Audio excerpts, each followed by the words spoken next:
Thanks for joining me. I'm 1st District Councilman James Brown, and this is another council comment. Today we're going to talk about the COVID-19 pandemic and then also the vaccination process that's taking place here locally and around the state. Today I'm going to be joined by Kevin Hall, who is the spokesperson for the Lexington-Fayette County Health Department, and we're at Consolidated Baptist Church off of Russell Cave Road, who has been a great partner with the health department in every aspect of addressing this pandemic. So thank you, Kevin, for joining me today. Thanks for letting us be on this, and thank you for mentioning how great Consolidated's been. We could not be doing any of this vaccination response without the church, all the leaders of the church and the congregation. Yeah, I think, that's one of the things that I think strengthens our community is the partnerships that we have through and throughout. And then let me back up and say thank you and all your team at the health department for your efforts that's been almost a year in the process with addressing the pandemic. I think it's been a real asset and a real value to our community, the way y'all have been professionals, the way y'all have kept us informed, the way y'all been proactive and just doing your job. I think part of what people don't get a pat on the back for sometimes is just being ready and prepared to do their job when the need arises. So thank you. We appreciate that. And what people don't really understand is that public health does this every day. It's not just during a pandemic that public health rises to the occasion. Now, a pandemic that's international like this is definitely a different piece and a different component to what we're used to, but public health is here every day for Lexington. Yeah, and I think that's important that you make that point. You just didn't wake up March the 6th and start at this. You do it on a daily basis. Just quickly, can you bring us up to speed kind of where we're at in the pandemic? This is the phase where folks are getting vaccinated, and we knew that we would get here at some point. So can you kind of just run down where, what has happened and where we're at in the moment? Right. Well, through January 21st, there are almost 28,000 positive cases in Lexington and 179 deaths. We're seeing around 200 new cases a day. What we're afraid of is people getting a little too relaxed because they hear the vaccine is in Lexington, and we need you to still wear your mask. We have a distance between us right now, and nobody is close to us. That's why we have our masks off, so we can communicate a little easier with people. But as soon as the camera goes off, the masks go back on. Keep social distance. Keep that, look right here, there's 6 feet between us at least. And make sure you wash your hands frequently. In terms of the vaccine, you look behind us, there are a few hundred people, close to probably about 1,800 people who will be coming through today to get vaccinated, both first-time and second-time people getting that dosage. It's not widespread available here in Lexington, and that's something that we hope people understand, is right now we're still working on healthcare workers in phase 1A, and hopefully at the health department we'll get in 1B soon. Okay. Yeah, I know you made the point that it's not widespread, so we know there's challenges with the vaccination process. Some of it's logistics, and I know that's being addressed at all levels, federal, state, with Jim Gray, and then here locally, I know Mayor Gordon just put together a committee or a group that's looking at how we do that better. Can you speak to some of the other issues or concerns that are hurting the opportunity for folks to get vaccinated? Right now, it's really a supply issue. The demand in Lexington is high, which is fantastic because there's so many people who are on the fence or are scared to take it. So we want those people who are hungry for it to be able to get that vaccine. There's just not enough coming into Lexington. For the health department, for instance, we get about 1,500 to 1,800 doses maximum a week. We get those at the start of the week, and by the middle of the week, they're in people's arms. Now, this week is different. It's a Friday, but that's because of the Martin Luther King Jr. holiday. It pushed everything back on our schedule. There's no mass stockpile of vaccine waiting to be used. We get it into people's arms. The other thing that I think is a challenge is in regards in the logistics, supply and demand is one thing. But what about people that have concerns about this is new? I'm afraid that there's some mistrust with the health system and that sort of thing. What do you tell people? What do you say to encourage them to get the vaccination? Well, one, we're going to have a lot more support from the federal government being able to help clear up any issues. There's more vaccine coming and there's more communication coming. We're also lucky in Lexington and in Kentucky to have the leadership from Dr. Stack, from the governor, from the mayor, and the council to be able to get the word out to people. But we do understand that there are long-standing historical and valid reasons to be afraid of this, because there's been, like with the Tuskegee experiments, with Henrietta Lacks, with some of the things that have gone on in the past. We understand those concerns, particularly among African Americans and other minority populations. One of the things we're doing is any opportunity we have to talk to, whether it's a council member, a media representative, we'll do that. We also want people to know if they have questions, ask. Even if you think we've heard it 1,000 times, ask it 1,001. We want to speak directly to you so that you feel comfortable.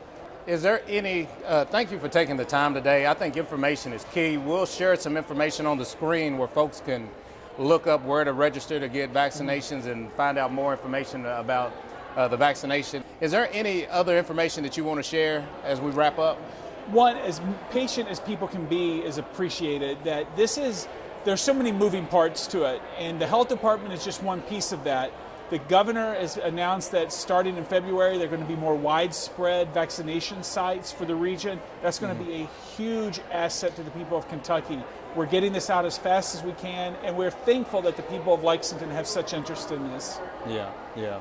That's good. That's all good information. Thank you, Kevin, for joining me today, and thank you for all you do for our community. All right. Thank you for having me. Thank you. 3 months ago, there weren't enough masks. We were desperately sourcing from all over the world. People were making face coverings from scarves, bandanas, and bits of fabric. Now there are plenty of masks, but some people don't want to wear them. Come on.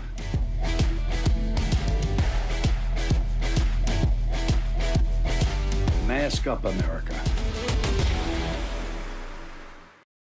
Welcome back. We're still here at Consolidated Baptist Church, and I'm joined by a firefighter, also paramedic, Terrence Tishner with the Lexington Fire Department.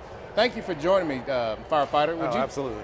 Would you tell me a little bit about yourself and how long you've been on the force and what station you work out of? I'm from Lexington, born and raised. I work at the Fire Department, Station 11, off of Harrisburg Road. I've been on the department for about 5 years almost.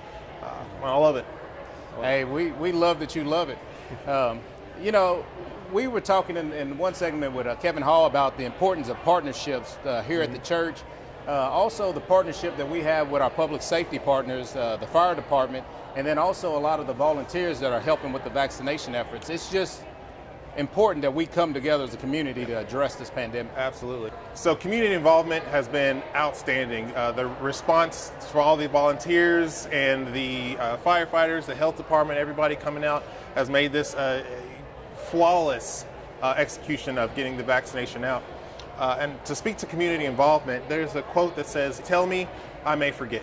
Teach me, I may remember. Involve me, then I'll learn." And that's what we're getting at. We're getting at people getting involved, being able to learn about the COVID vaccine, to learn about the community resources available to them, to be able to learn about how to get themselves and their family members vaccinated so we can move past COVID-19. Because I'm so tired of it. You know, I'm sure we all are, right? Yeah, I think we're all tired of it. Yeah. So getting that learning and the education out there is really what we're trying to go for with getting our communities back to safe and back to normal. Let me ask you a little bit about the decision that you made to be vaccinated, because I know it's an option for our public safety partners, including the fire department. So you had to consciously make a decision to get vaccinated. Yes. Tell me how you came to that decision and how important it is to the African American and other minority communities. So I'll be way honest with you. I did not want to get the vaccine at first. I was like, well, I don't know, because you hear horror stories like it has been mentioned before, Tuskegee, about medical professionals treating black people like they have thicker skin and can tolerate pain more. African American mothers and babies having a higher death rate during the birthing process. So you hear all those horror stories, and there's a mistrust among the community when it comes to healthcare. So given that, I had to remove myself from that and do the research myself. Yeah. So I learned that it's safe. I learned about the mRNA vaccinations. What is that? It's just the way the vaccine is being created. It's just basically tells your cells like, hey, produce these antibodies so that I know what COVID looks like. When I get COVID, I can fight COVID. Okay.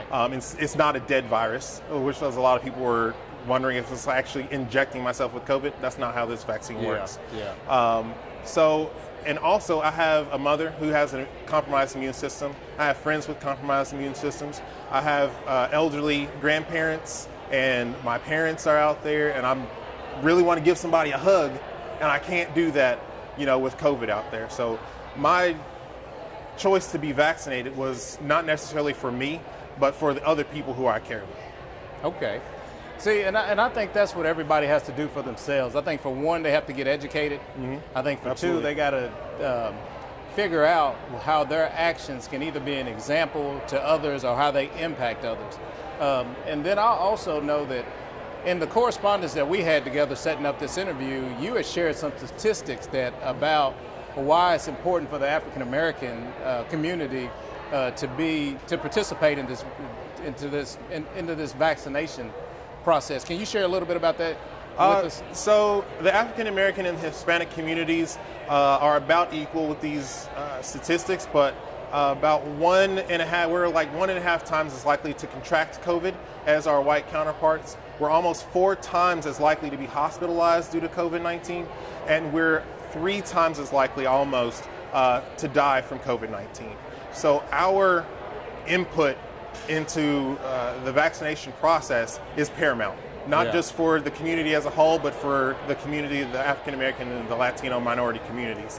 One of the things that is good to note is that overall, we have to have 70% of the people inoculated in order to have what's called herd immunity or community immunity. Okay. And so even if every Caucasian person was vaccinated, it still would not be enough to get us to herd immunity so we can work towards getting past COVID-19. So we really, really need our community, the African American community, the Latino community, other minorities communities to step up and educate themselves about the COVID-19 vaccine, to be comfortable with the COVID-19 vaccine, and to get vaccinated. Okay, so pretty much what you're saying is it's going to take all of us. All of us, 100%. To battle and to fight and to get us past this pandemic. Yeah. So we've got to work together, and as you can see, we're working together here. Things are going really, really well. So we just need the rest of the community as a whole in Lexington. I believe we can do it. I'm excited to do it. So I'm just looking forward to it. Yeah, it looks like you got a well-oiled machine here. Firefighter Tichenor, thank you for joining us. Thank you for your example with receiving the vaccination, and then also thank you for the service that you provide to our community. Oh, anytime. That's why I'm here. Yeah. All right. Thanks for joining us.